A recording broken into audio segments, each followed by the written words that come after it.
नमस्ते मित्रों, स्वागत है आप सबका। जिलेट इंडिया ने आज अपने जून क्वार्टर के रिजल्ट डिक्लेयर किए हैं। हालांकि ये क्वार्टर जो है उनका लास्ट क्वार्टर है, उनकी जो साइकिल है उसके हिसाब से उनका 19-20 का रिजल्ट भी उन्होंने साथ में डिक्लेयर किया है। जहां तक क्वार्टर ऑन क्वार्टर के रिजल्ट का सवाल है, उन्होंने पोस्ट किए हैं 14% का घाटा। चलिए देखते हैं डिटेल में। मित्रों, ये है वो लेटर जो उन्होंने आज स्टॉक एक्सचेंज में लिखा है और बताया है कि हम जो है डिविडेंड डिक्लेयर कर रहे हैं 49 रुपीज का। रिकॉर्ड डेट इसमें नहीं लिखी गई है। नवंबर 30 2020 और दिसंबर 18 2020 के बीच में ये डिविडेंड दिया जाएगा 49 रुपीज पर शेयर का। और उन्होंने रिजल्ट भी डिक्लेयर किया है जो इस लेटर में लिखा है। मित्रों, ये है वो रिजल्ट जो उन्होंने डिक्लेयर किया है। सारे फिगर जो है वो लेक्स के अंदर है। कुल मिला के 5 कॉलम में रिजल्ट है। ये है जून क्वार्टर, ये है मार्च क्वार्टर का रिजल्ट। तीसरा कॉलम है जून क्वार्टर का लेकिन पिछले साल का। चौथा कॉलम है 19-20 साल भर के फिगर। और पांचवा कॉलम जो है वो 18-19 साल भर के फिगर है। अगर इनकम की बात करें तो इस क्वार्टर में उनकी इनकम हुई है 352 करोड़, जो पिछले क्वार्टर में 410 करोड़ की थी। पिछले साल में अगर देखेंगे तो 466 करोड़ की उनकी इनकम थी। तो क्वार्टर ऑन क्वार्टर बेसिस पे और ईयर ऑन ईयर बेसिस पे उनकी इनकम में गिरावट यहाँ पे हम देख सकते हैं, जो मेनली कोरोना के चलते आई है। हालांकि ये जो है एसेंशियल कमोडिटी में आता था तो उनका बिजनेस ऐसे चालू था, लेकिन सप्लाई चेन के डिस्टर्बेंस के चलते इनकम में गिरावट आई है। उनके एक्सपेंस घट के 286 करोड़ हो गए हैं, जो पिछले क्वार्टर में 339 करोड़ के थे। पिछले साल सेम क्वार्टर में 460 करोड़ के थे। तो एक्सपेंस फ्रंट पे भी गिरावट देखने को मिली है। अगर बात करें इनके ऑपरेटिंग प्रॉफिट की या ग्रॉस प्रॉफिट की तो 66.7 करोड़ का उनको ऑपरेटिंग प्रॉफिट रहा है। पिछले क्वार्टर में ये 70 करोड़ का था। पिछले साल सेम क्वार्टर में ये 1580 करोड़ का था। हालांकि अगर हम बात करें नेट प्रॉफिट की टैक्स के बाद की, तो इस क्वार्टर में उन्होंने दर्ज किया है 44.97 करोड़ का नेट प्रॉफिट, जो पिछले साल 52.38 करोड़ का था। तो यहाँ पे देख सकते हैं कि अच्छी खासी गिरावट इनके प्रॉफिट में आई है। हालांकि अगर हम पिछले साल के मुकाबले देखेंगे तो हमें लगेगा कि ये ऑलमोस्ट बराबर है, माइनर सा रिडक्शन है।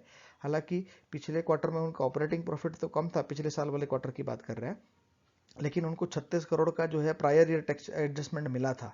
तो उसके चलते जो उनका जो ग्रॉस प्रॉफिट 15 करोड़ का था वो 45 करोड़ के नेट प्रॉफिट में कन्वर्ट हो गया था टैक्स की एप्लीकेशन के बाद। अगर हम बात करें उनकी अर्निंग पर शेयर की तो 13 रुपये 80 पैसे का रहा है इस क्वार्टर में, जो पिछले क्वार्टर में 16 रुपये 7 पैसे का था। पिछले साल सेम क्वार्टर में ये 14 रुपये का था और पिछले साल भर में ये 70 रुपीज 64 पैसे का उनका ईपीएस रहा है। मित्रों, यहाँ रिजल्ट को और डिटेल में देखेंगे। पहले बात करेंगे क्वार्टर ऑन क्वार्टर की, फिर बात करेंगे वाई वाई की। क्यूओक्यू बेसिस में इनकम में 14% की गिरावट है। एक्सपेंस में भी 16% की गिरावट है। ग्रॉस प्रॉफिट में 6% की गिरावट है। और नेट प्रॉफिट और ईपीएस में 14% की गिरावट यहाँ पे देखने को मिली है।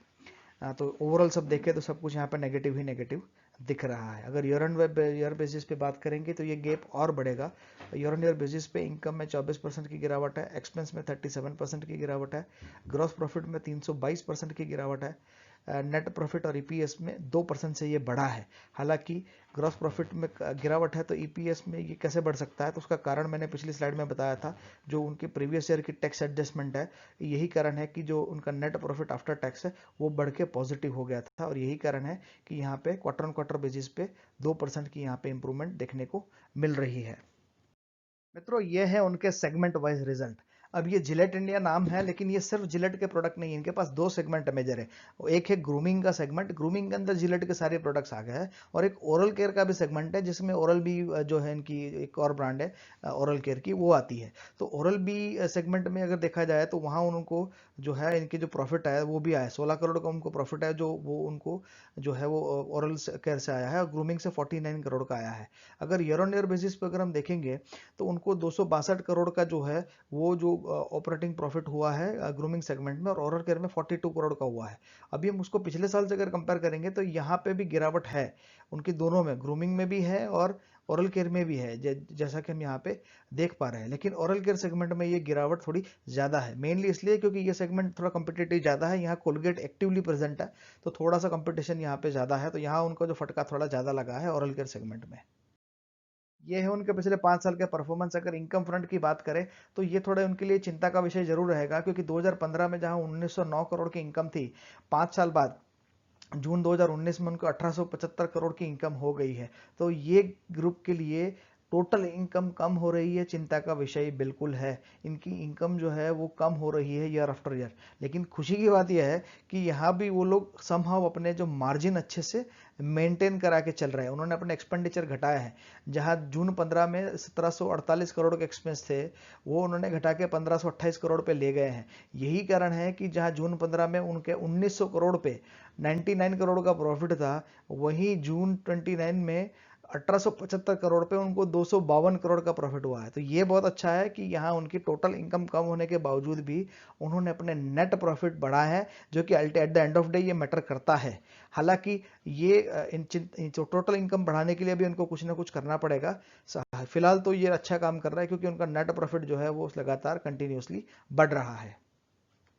मित्रों, ये है प्राइस चार्ट जो आपके रेफरेंस के लिए है। 95 में जहां 220 रुपए का रेट था, अभी वो 5500 रुपए के आसपास का चल रहा है। 25 साल में इसने 25 गुना का रिटर्न दिया है, जो ठीक ठाक से रिटर्न ऐसा कह सकते हैं। बहुत अच्छे तो नहीं, लेकिन फिर भी एक अच्छे रिटर्न बिल्कुल दिए है। इनका डिविडेंड यील्ड 80% का 0.8% के आसपास का है, जैसा कि आप यहाँ पे देख पा रहे हैं। इंडस्ट्री पी 68-69 के आसपास का है। इनका पी जो है वो 77 का है। तो ये शेयर मुझे थोड़ा महंगा लगता है। और अभी इनका ईपीएस कम हुआ, ईपीएस जो है वो और कम होगा ट्रेलिंग 12 मंथ का ये रिजल्ट के बाद। तो जो है इनका पी रेशियो अभी 80 के ऊपर भी चला जाएगा। तो सीधी बात है कि आपके इसमें प्राइस में आने वाले टाइम में करेक्शन देखेंगे। अगर लॉन्ग टर्म इन्वेस्टमेंट का आपका नजरिया है, तो अगर ये 4500 के आसपास आता है, हालांकि इसकी संभावना कम है, 5000 तक ये जाएगा, लेकिन अगर 4500 के आसपास आ सकता है तो लंबे अरसे के लिए इसमें निवेश कर सकते हैं। मित्रों, यही वीडियो को समाप्त करेंगे। अगर ये वीडियो आपको अच्छा लगा है तो चैनल को सब्सक्राइब करें और इस वीडियो को लाइक करें और शेयर करें। वीडियो देखने के लिए आपका बहुत बहुत धन्यवाद।